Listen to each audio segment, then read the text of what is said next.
Even Palaniswami ముఖ్యమంత్రి అయితే అడ్డు రాకుండా ఉండడానికి అతనికి రాజ్యసభ ఇచ్చి పంపించాడు. కాబట్టి ఇతని వర్గానికి అదొక కోపం ఉంది. ఇతనికి కొంత శశికళ అండ కూడా ఉంది, అంటే రెచ్చగొడతాడు శశికళ వెనక నుండి.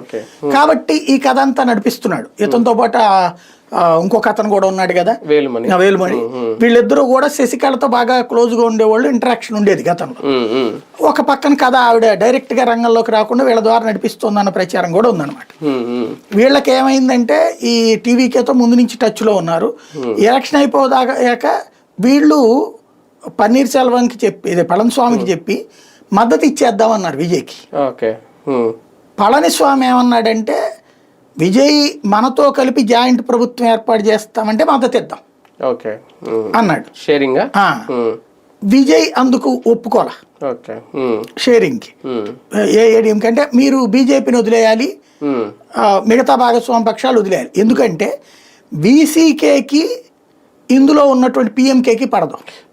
ఇందులో పట్టాల మక్కల కచ్చి ఉంది కూటమి, వాళ్ళకి వీసీకేకి పడదు. వాళ్ళు కలిపి ఎప్పుడు కూటమిలో లేరు, ఒకే కూటమిలో. లైక్ కమ్యూనిస్టులోనూ బీజేపీ టైప్ అనమాట అక్కడ. అందుకని వాళ్ళు వదిలేయాలి, బీజేపీని వదిలేయాలి అంటారు. ఆ రెండింటినీ లేకుండా ఏఐఏడీఎంకే పొత్తు అంటే సెంట్రల్ ఎట్టుంటుందనే భయం ఉంది, కాబట్టి ఆగున్నారు.